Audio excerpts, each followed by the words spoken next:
Hi guys, my name is Noor and welcome to Murder, Mystery and Masterpiece, where I talk about a true crime case while I paint. So if that sounds like something you'd be interested in, please subscribe, and if not, that's okay, we can just hang out today.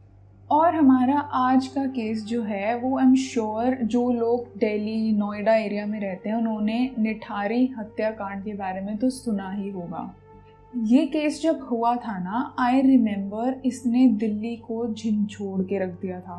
सभी लोग specially parents ने अपने neighbours को थोड़ी सी शक भरी निगाहों से देखना शुरू कर दिया था। वो एक्स्ट्रा कॉशियस हो गए थे कि शाम को खेलने के बाद हमारे बच्चे टाइम से घर आ जाएं, इस डर से कि कहीं उनके पड़ोस में भी कोई मुनिंदर सिंह पंडेर या सुरेंद्र कोहली जैसे लोग तो नहीं बैठे हैं। आज हम इस केस के बारे में इसलिए बात कर रहे हैं क्योंकि ये हाल फिलहाल में दोबारा न्यूज़ में आया है। इस केस के दो अक्यूज्ड पंडेर और कोहली को इलाहाबाद हाई कोर्ट ने अक्विट कर दिया है।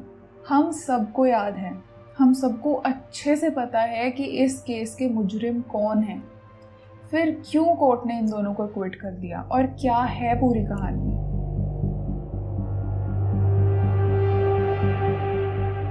हमारी आज की कहानी है नोएडा के निठारी गांव की, जहां एक तरफ तो है सेक्टर 31 की पॉश कॉलोनीज, जहां 2 मंजिला 3 मंजिला कोठियां हैं जिनकी गैराज में खड़ी होती हैं लग्जरी गाड़ियां। लेकिन वहीं दूसरी ओर है निठारी के स्लम्स। उन स्लम्स में है कच्चे मकान, टूटी सड़कें और उसमें रहने वाले वर्किंग क्लास लोग जिनके बच्चे 2003 में गायब होने लगे।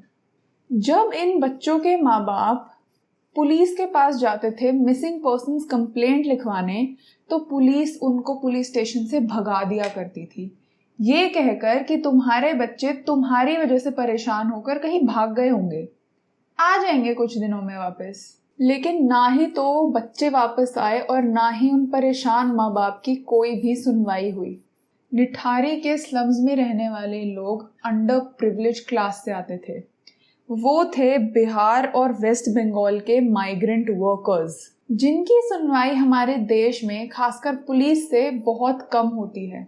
और पूरे 2 साल तक यूं ही बच्चे खो जाने का सिलसिला चलता रहा। लेकिन जो नोएडा सिटी है वो है एक बहुत मेजर मीडिया हब। वहाँ सारे बड़े बड़े मीडिया के ऑफिसेज हैं और किसी तरह इस केस की भनक मीडिया वालों तक पहुंच गई। अब पुलिस के ऊपर प्रेशर बढ़ता गया।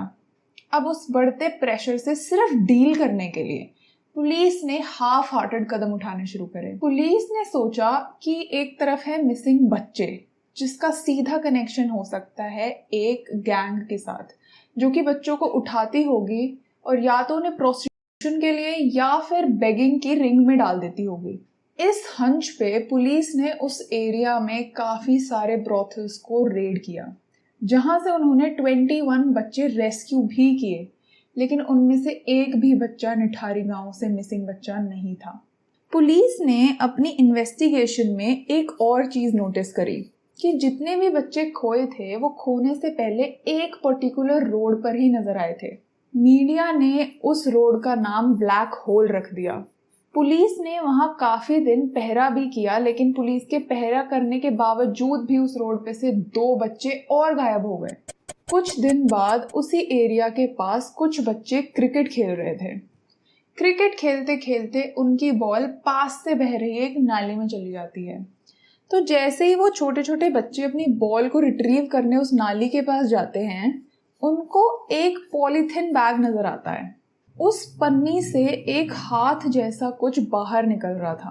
And I just imagine how scared those kids must have been कि उनको खेलते खेलते एक पन्नी में हाथ मिला है। But you know what's even more scary? जब वहाँ पर पुलिस पहुंची तो उन्होंने उस हाथ को किसी जानवर का हाथ बोलकर टाल दिया।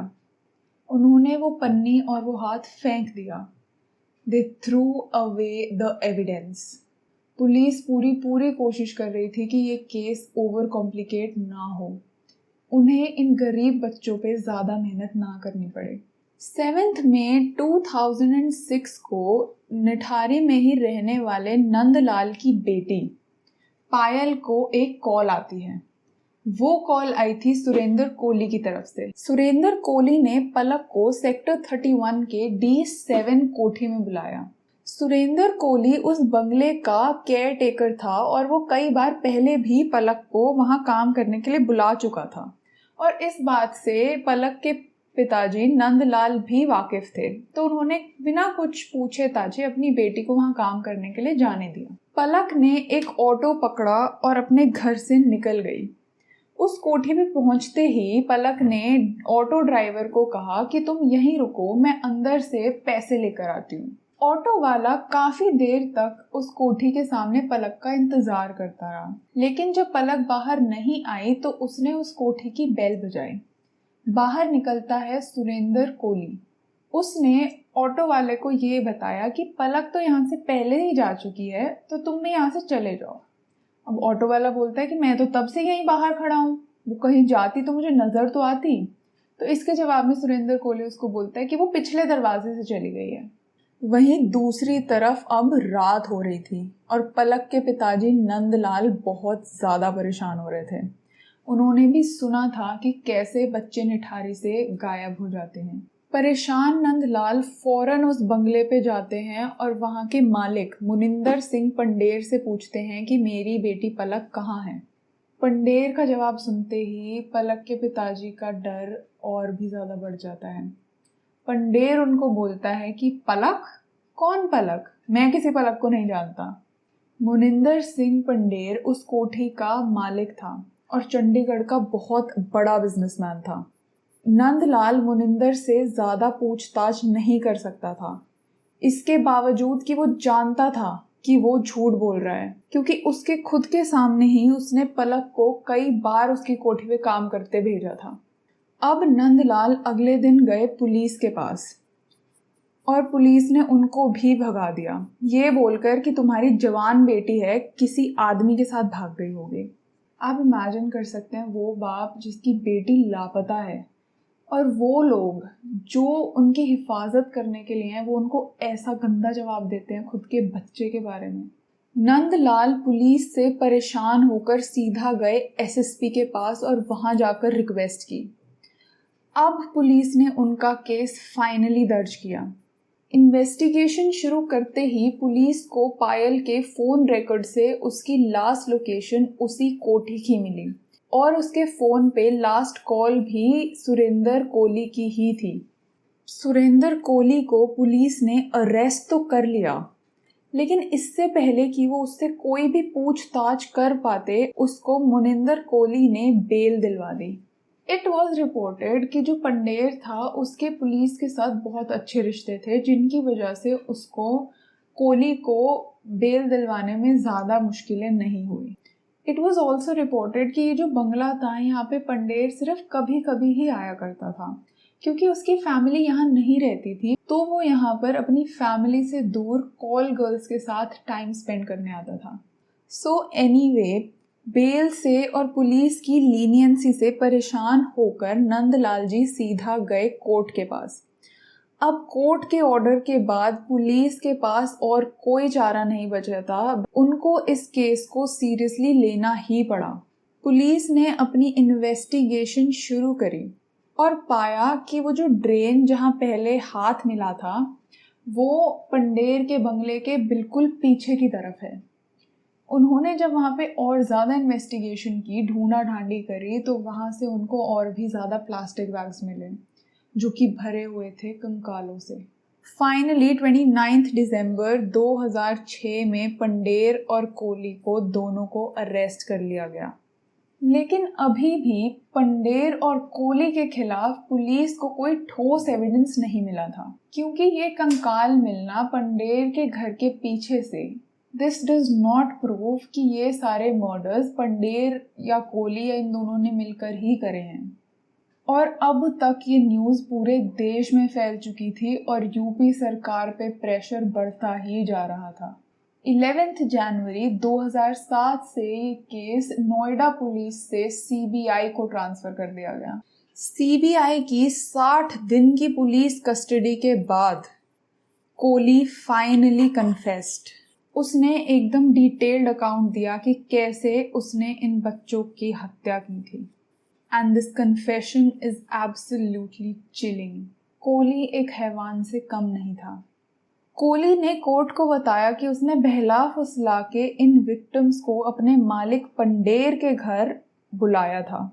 वो उन्हें इस कोठी में बुलाकर किसी ब्लंट ऑब्जेक्ट से उनके सर पे वार कर कर उनको बेहोश कर देता था या मार देता था, जिसके बाद वो उनकी बॉडीज के साथ आर वर्ड करता था। ये सब करने के बाद वो उनकी बॉडीज को टुकड़े टुकड़े करके पन्नियों में भर के पीछे वाली नाली में फेंक देता था, लेकिन कुछ टुकड़े वो अपने पास बचा के रख लेता था ताकि वो उनको पका कर खा सके। तो मैंने उसी टाइम तुरंत काट करके और इसका मैंने बाजू और ये सीने का एक पीस भी खाया था। अच्छा। हाँ जी, जो मैंने घर में ही मतलब किचन में बनाया था। उसने पुलिस को बताया कि वो ये सब क्राइम्स 9 से 4 बजे के बीच ही करता था और उसने ये सब खुद अकेले किया था। लेकिन ये बात मानना थोड़ा मुश्किल है, क्योंकि जो समय उसने बताया ना, उस समय वहाँ एक गार्डनर भी काम करती थी। कभी उस गार्डनर ने या पंडेर ने कुछ नहीं देखा, कुछ नहीं सुना, कोई चीख, कोई पुकार, काटने की आवाज़, कुछ भी नहीं। कोली ने पुलिस को ये सब करने का रीज़न ये बताया कि जब वो अपने मालिक पंडेर को वर्कर्स के साथ देखता था तो उसके मन में भी लालच आ जाता था। उसके पास उनको पे करने के लिए पैसे नहीं थे, इसलिए उसने उनको मार के ये सब करने का प्लान बनाया। लेकिन इस केस में एक और एंगल है। डॉक्टर विनोद कुमार, जो कि चीफ मेडिकल सुपरिटेंडेंट थे, उन्होंने ये बताया कि जिस प्रिसिशन से ये बॉडीज काटी गई थी, इसमें कोई एंगल बॉडी ऑर्गन ट्रेड का भी हो सकता था। लेकिन पुलिस अपनी इन्वेस्टिगेशन में इस थ्योरी को प्रूव करने के लिए कोई ठोस एविडेंस नहीं ढूंढ पाई। और इतनी इन्वेस्टिगेशंस के बाद भी पुलिस को यकीन से इस क्राइम के पीछे का क्लियर मोटिव या मोडस ऑपरेंडाई नहीं समझ में आ रहा था।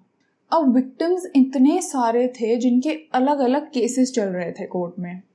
कन्विक्शन के दौरान कोर्ट ने पंडेर और कोली दोनों को डेथ सेंटेंसेस सुनाई पिंकी सरकार के केस में, जो कि इनमें से ही एक विक्टिम थी। लेकिन तब तक बाकी केसेस की सज़ा सुनानी बाकी थी। अब पिछले मंडे ही मुनिंदर सिंह पंडेर को 2 केसेस में और सुरेंद्र कोली को 16 में से 12 केसेस में इलाहाबाद हाई कोर्ट ने अक्विट कर दिया है, ये बोलकर कि उनके खिलाफ जो एविडेंस है वो सफिशिएंट नहीं है, क्योंकि पुलिस ने इन्वेस्टिगेशन के दौरान ठीक से काम नहीं किया। पुलिस की लापरवाही की वजह से वो पेरेंट्स जो 20 साल से अपने बच्चों के लिए इंसाफ का इंतज़ार कर रहे थे, उनको आखिर में डिसअपॉइंटमेंट के अलावा कुछ नहीं मिला। कोर्ट ने एग्जैक्टली ये कहा कि the casual and perfunctory manner in which important aspects of arrest, recovery and confession have been dealt with are most disheartening. But if I dare say it, the fact that the clear accused in this case are acquitted and declared innocent after brutalizing those kids and robbing them of their whole lives and robbing their families of their happiness is rather disheartening as well. That's it for today. मिलते हैं अगली video में. Till then, stay safe.